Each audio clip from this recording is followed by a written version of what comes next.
อนนี้กำลังต้มหางหมูเพื่อเฮ็ดหมูหนังหางหมูกรอบหางหมูกรอบเดี๋ยวจะมาเบิ่งกันต้มจาก10 นาทีให้หนังมันอ่อนหลังจากจบ10 นาทีแล้วเราก็เอาหางหมูออกหม้อไฟหางหมูออก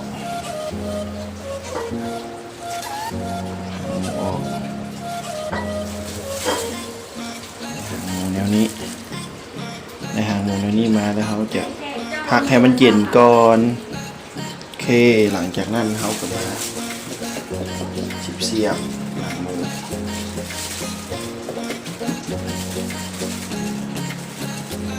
ซ่อมเสียบเป็นโฮ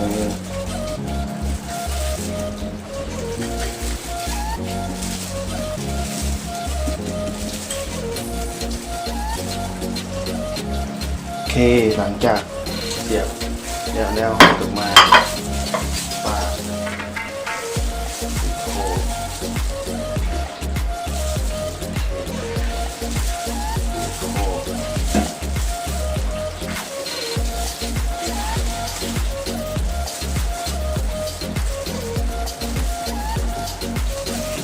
สิ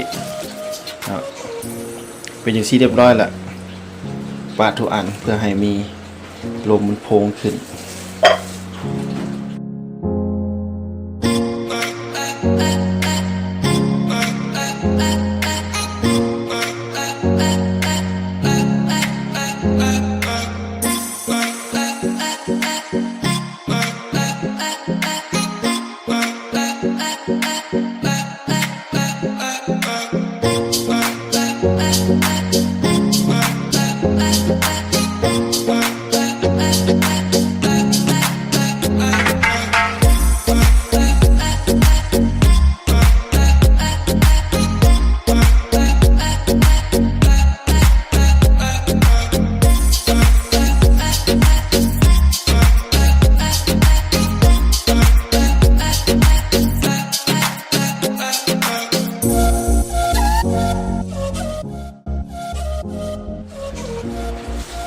ไปเอาน้ำส้มสายชู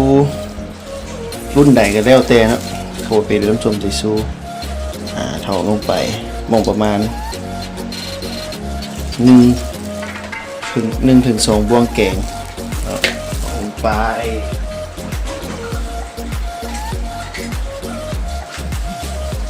ตามด้วยเกลือมองประมาณขณะนี้ปลายซ่อนแกงนิดน้อยนะลงไปรสชาติแล้วคนให้มันเข้ากัน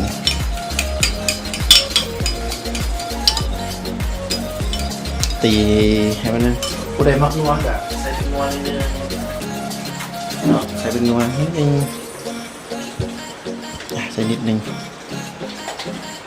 แล้วก็คนเลยโอเคหลังจากนั้นแล้วหลังจากเขาตีน้ำอันนี้แล้วเขาก็เอามาเอื้อกับหนังที่เขาเกี่ยวไว้เอามาใส่หดใส่อันนี้มันเข้ากันแล้วเขาเนื้อเขาหนา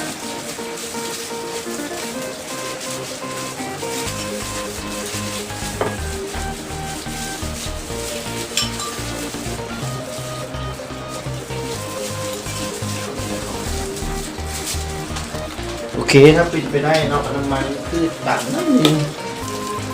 น้ำมันพืชใส่น้อยนึงเวลาเขาเข้าเตาอบลมร้อนแล้วมันจึงไม่แห้งเกินไปเนาะมันจะไม่แห้งเกินไปปาไว้มงประมาณ10 นาที10 นาที10 นาทีแล้วเราจึงเอาเข้าเตาอบลมร้อนมาว่าขั้นตอนนี้ก็เตรียมหม้อเตาอบลมร้อนไว้ใส่ตะแกรงตัวตำเนาะ หมูที่เขาหมักไว้ฮอต10 นาทีที่นี่เอามาวางวางลง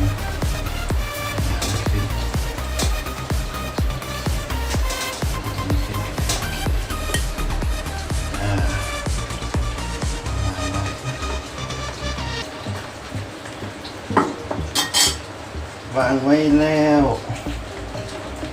กับเจียมสุดไฟเลยใส่ไฟอยู่ประมาณ125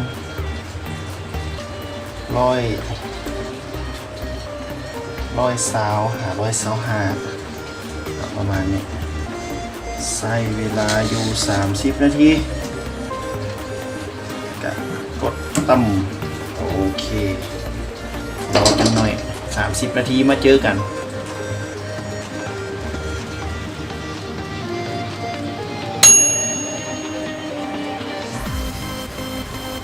โอเคหลังจากบีบเธอทำการบีบ30 นาทีมามีความเปลี่ยนแปลงนะมีความเปลี่ยนแปลงนะหนังเริ่มก็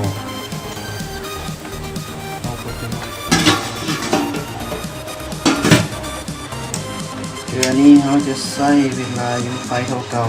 ๆใส่เวลาอยู่ประมาณ25 นาทีอีก25 นาทีเบิ่งการเปลี่ยนแปลงของมัน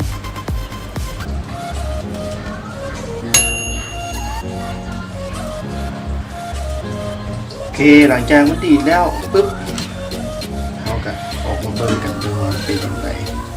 เบิ่งความเปลี่ยนแปลงของมันแล้วโอเคถอดไฟออกเลยจัดใส่เลย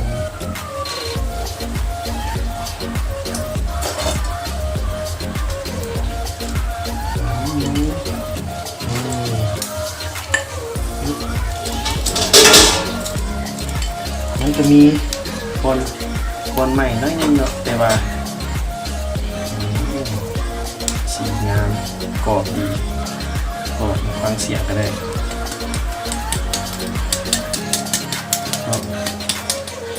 โอเคเฮ็ดได้ง่ายๆทุกคนเฮ็ดได้ง่ายคลิปนี้ขอลาเพียงเท่านี้สบายดี